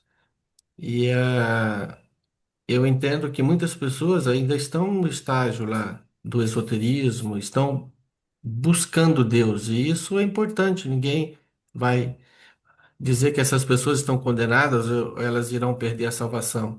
Mas nós estamos dentro de um grupo de leitores em que nós temos leitores avançados defendendo crenças primitivas. Nesse momento é que acontece essa preocupação, porque em tese Jesus não cobrava tanto das pessoas, mas ele cobrava muito dos apóstolos. Ele exigia dos apóstolos porque eram representantes dele na terra. Então, eu acho que nós temos sim que ter esse compromisso com a revelação, porque muitas pessoas sim estão ainda nesse estágio da religião primitiva, mas espera-se que os leitores do livro Durante tenham superado isso, né? tudo bem. Obrigado, Neemias. Mais alguém fazer algum comentário neste rico debate de hoje?